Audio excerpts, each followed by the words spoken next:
soit-il, avait l'habitude de le surveiller, car il était très précieux pour lui. Et il s'inquiétait qu'Israël puisse pécher et provoquer la destruction du temple. Ainsi, chaque fois qu'il venait au temple, il portait un manteau précieux, signifiant qu'il s'accouplait avec Malkout. Mais lorsqu'Israël pécha et rendit le roi furieux, le temple fut détruit et il déchira son manteau. C'est la signification de Hachem a fait ce qu'il a conçu.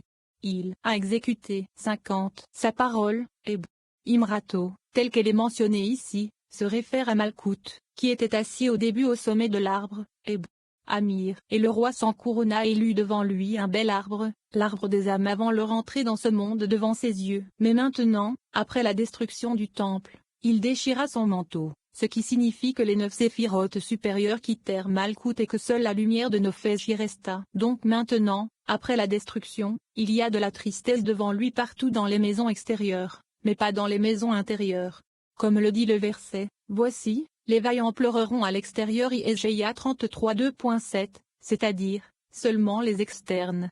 51. Et ce jour-là, Hachem Tsevaot appela aux pleurs, au deuil, à la calvitie et à la ceinture de sac Isaiah 22h12. Cela signifie que c'est seulement ce jour-là, lorsque le temple a été détruit, qu'il a appelé aux pleurs et au deuil. Mais à part ce jour-là, il n'y a pas de plus grande joie pour le saint, béni soit-il, que lorsque les méchants du monde, qui le provoquent, sont retirés de ce monde. Comme il est écrit, et quand les méchants périssent, il y a de la joie. Michelet 11h10. Ainsi, à chaque génération, lorsque le jugement est exécuté sur les méchants du monde, il y a de la joie et des chants devant le Saint, béni soit-il. 52. Et si vous prétendez que nous avons appris qu'il n'y a pas de joie devant le Saint, béni soit-il, lorsqu'il prononce son jugement sur les pécheurs, venez et voyez, lorsque le jugement est prononcé sur les méchants, il y a joie et exultation devant lui, parce qu'ils sont retirés de ce monde. Mais, quand y a-t-il de la joie? Quand le temps qu'il a attendu pour qu'ils se repentent est terminé, et qu'ils ne sont pas revenus à lui après avoir péché. Mais si le jugement est prononcé sur eux avant que leur temps soit venu, et que la mesure de leur péché ne soit pas encore achevée, c'est, comme il est écrit, l'iniquité d'Émori n'est pas encore complète. Béréchit 15h16. Cela signifie qu'il y a encore une chance qu'ils peuvent se repentir. Ainsi, il n'y a pas de joie, et il y a de la peine devant lui à cause de leur destruction. 53. Mais vous pourriez vous demander, si leur temps n'est pas encore venu, pourquoi le jugement devrait-il être prononcé sur eux? Parce que ce sont eux qui s'infligent la punition, car le Saint, béni soit-il, ne les punirait jamais avant que leur temps ne soit venu. Parce qu'il s'associe à Israël dans le but de leur nuire,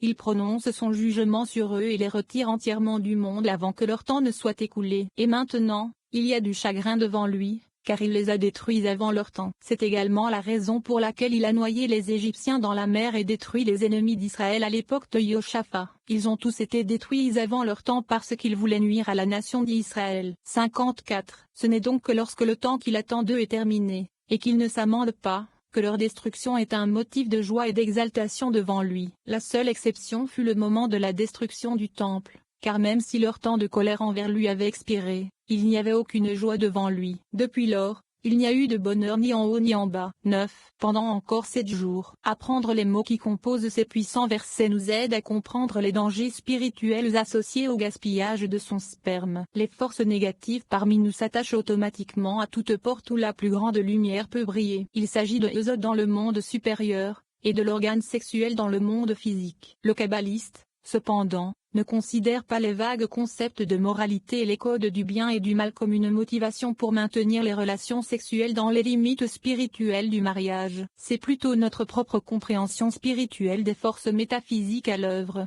y compris les lois de cause à effet, qui donnera l'impulsion. Historiquement, les autorités religieuses et morales, selon le kabbaliste, ne se sont pas vues accorder une grande influence dans la réglementation des relations sexuelles. Au contraire, les individus doivent être dotés de connaissances qui peuvent les aider à comprendre les conséquences de leurs actes. Pour être vraiment motivés, les gens doivent reconnaître les avantages qu'ils retirent de toute action spirituelle particulière. 55. Encore 7 jours, et je ferai pleuvoir sur la terre 40 jours et 40 nuits. Béréchit 7 2.4. Rabbi Yehuda a dit, quelle est la signification de ces 40 jours et 40 nuits? Ces 40 jours sont destinés à frapper les méchants du monde, comme il est écrit. 40 coups qu'il peut frapper et ne pas dépasser. Devarim 25 2.3, correspondant aux 4 vents du monde, qui sont le secret de Shoma, Bina, Tiferet, et Malkout. Comme chacun en a 10, il y en a 4. Car l'homme a été créé à partir des 4 vents du monde. Ainsi, le verset continue, et toute substance vivante que j'ai créée,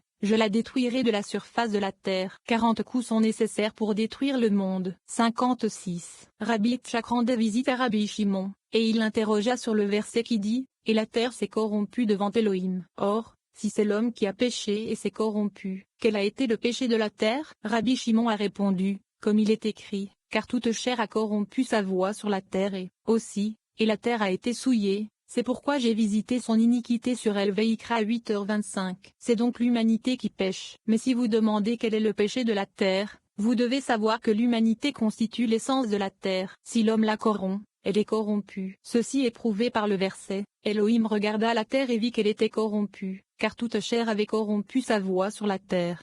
57. Venez et voyez, tous les péchés et la corruption de l'homme peuvent être expiés par le repentir, mais en commettant le péché de répandre sa semence sur la terre, l'homme se corrompt lui-même et corrompt aussi la terre. Et à propos d'une telle personne, il est écrit, « La tâche de ton iniquité reste devant moi. » Irméa 2h22. Et car tu n'es pas un El qui prend plaisir à la méchanceté, le mal ne séjournera pas avec toi. Tzilim 5:2.5.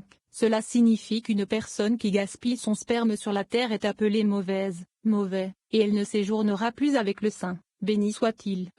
D'autres mots, il n'acceptera pas son repentance, sauf après une grande pénitence. Il est également écrit que, le premier-né de Juda, était méchant aux yeux d'Hachem, et Hachem l'a tué. Bereshit 38:2.7, comme déjà expliqué ailleurs.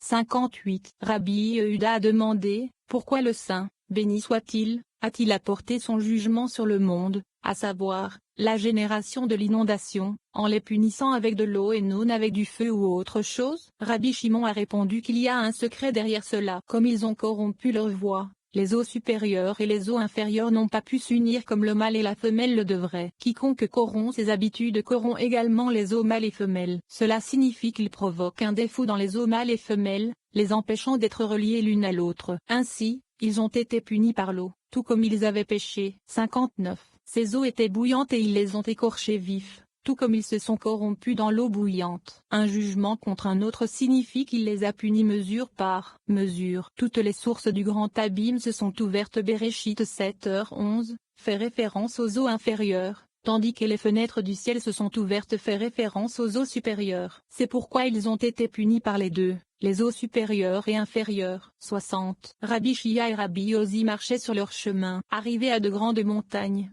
ils trouvèrent des ossements humains qui appartenaient à la génération du déluge. Ils marchèrent le long d'un de ces ossements, qui mesurait 300 pas. Étonnés, ils se dirent l'un à l'autre, « Ceci confirme ce que nos amis ont dit, à savoir qu'ils ne craignaient pas le jugement du Saint, béni soit-il, comme il est écrit. » Ils dirent à elle, « Éloigne-toi de nous, car nous ne désirons pas connaître tes voies. Io 21:14. Alors, qu'ont-ils fait? Ils ont bouché les fontaines de l'abîme avec leurs pieds. Mais les eaux étaient trop chaudes, et quand ils n'ont plus pu les supporter, ils ont glissé, sont tombés sur le sol, et ont fini par mourir.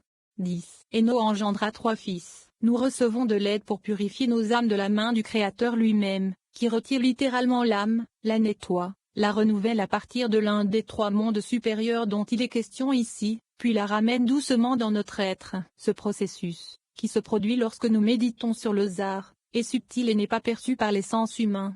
61. No engendra 3 fils. Bereshit 5,32. Rabbi Shia dit à Rabbi Yosi, « Viens et laisse-moi te raconter ce que j'ai entendu à ce sujet. » Cela ressemble à une situation dans laquelle un homme s'accouple une fois avec sa femme, et ensuite 2 ou 3 enfants naissent. Chacun d'eux est différent de l'autre dans ses manières et son caractère, l'un est vertueux, l'autre est méchant, et le dernier est moyen. Il y a donc 3 brins d'esprit qui s'étendent, volent et sont inclus dans 3 mondes, Bria, Yetzira, et Asia. 62. Venez et voyez, le Nejama émerge du mâle et de la femelle de la Tsilu, et il passe par des montagnes de séparation dans les mondes de Bria, Yetzira, et Asia. Là, le Rua se connecte à la Nejama. Le Nejama descend vers le Nefej, rejoint le Rua, et ils se connectent tous les uns aux autres. Rabbi Yehuda a dit, le Nefesh et le Rua sont inclus l'un avec l'autre quand une personne est née dans le monde, et il ne peut jamais y avoir un Nefesh sans un Rua. La Nejama réside dans le caractère et les manières d'un homme, ce qui signifie que le Nejama n'est pas né avec le Nefesh et le Rua. Par conséquent, il doit attirer son Nejama vers lui en marchant sur un chemin droit et bon. La Nejama réside dans un compartiment secret,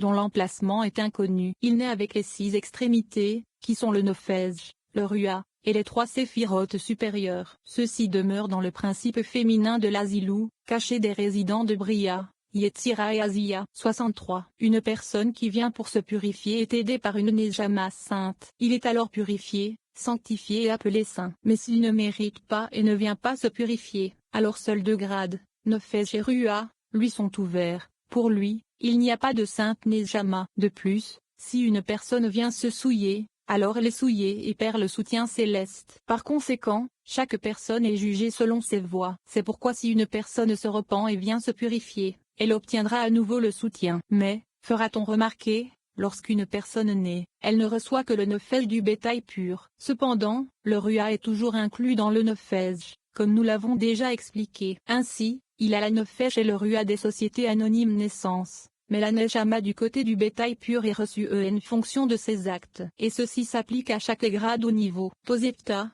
Addendum, 64. Nous sommes les liens élevés de la plus grande des forteresses. Le terme lien fait référence au Nefesh, au Rua et à la Nejama, qui sont appelés 3 liens. D'autres termes, notre Nefesh, notre Rua et notre Nejama sont liés ensemble dans la colonne centrale, qui est la plus forte de toutes les forteresses. Elle est capable de résister à l'autre côté. C'est pourquoi les yeux et les oreilles sont ouverts, c'est-à-dire Shoma et Bina, qui sont appelés yeux et oreilles. Une voix des voix descend d'en haut et brise les montagnes et les rochers, c'est-à-dire que la colonne centrale, qui est appelée voix et qui est date, comprend les 3 voix de Shoma, Bina et date de date. Mais une seule voix descend et illumine de haut vers le bas et brise toutes les fortes clipos qui sont appelées montagnes et rochers. Mais les 2 voix supérieures, qui sont Shoma et Bina de date, ne sont pas tirés vers le bas. Ceux qui voient, mais ne voient pas, et qui sont devenus durs d'oreille et ont des difficultés à voir, qui ne voient pas, n'entendent pas, et ne savent pas comment comprendre celui qui est situé et inclus entre les 2, ils sont poussés dehors. 65. Ils s'accrochent à ces 2, signifiant les 2 colonnes de droite et de gauche qui sont Shoma et Bina. Alors que l'un d'eux, le meilleur des artisans, qui est la colonne centrale et le maître artisan, dont dépendent tous les moines, ne réside pas parmi eux. C'est pourquoi ils n'entrent pas dans les livres saints. Car tous ceux qui n'ont pas l'artisan, ou la colonne centrale résidant parmi eux ne sont pas inscrits dans le livre des mémoires. Cela signifie qu'ils ne reçoivent ni le grand mochin de Bina, qui est appelé le livre des mémoires, ni le livre de la vie. Par conséquent, ils sont effacés du livre de la vie et n'y ont aucune part. Comme il est écrit, qu'ils soient effacés du livre des vivants, et qu'ils ne soient pas écrits avec les justes. Tehillim 69, 28. 66. Malheur à ceux qui quittent ce monde en étant effacés du livre de la vie, qui s'informera d'eux et plaidera pour eux lorsqu'ils seront livrés aux mains de l'ange du mât, et qu'ils seront dans le feu ardent, qu'ils ne pourront quitter que le premier jour du mois et les jours de Shabbat. Comme il est écrit, et il arrivera que, d'une nouvelle lune à l'autre et d'un Shabbat à l'autre, toute chair viendra se prosterner devant moi, dit Hachem Yeshaya 66 2.23. Lorsque le Shabbat et le début du mois sont terminés, un annonceur venu du nord dit: les méchants seront retournés à Sheol. Tehillim 9h18. Des anges de la destruction se rassemblent alors et les attaquent avec 4 vents de feu brûlant dans la vallée de Ben Hinnom. Ils agissent ainsi pour punir les méchants qui ont gâché les 4 aspects de Shoma, Bina, Tiferet et Malkout. 67. Ils sont visités 3 fois par jour durant les 3 périodes d'accouchement entre Zahir Ampin et la femme principale. Ces visites ont lieu pendant les 3 prières de chaque jour pour alléger leur punition. De plus, lorsqu'Israël dit à haute voix Amen, que le grand nom d'Hachem soit loué pendant le Kaddish, alors il y a accouplement dans les mondes supérieurs, et le Saint, béni soit-il, est rempli de compassion et de miséricorde et pardonne tout. Puis il fait signe à l'ange préposé aux portes de Genon, qui s'appelle Samariel, et qui a 3 clés avec lesquelles il ouvre les 3 portes du côté du désert. Et alors il voit la lumière de ce monde, et immédiatement comme une fumée ardente vient et cache les chemins de la lumière et il devient sombre.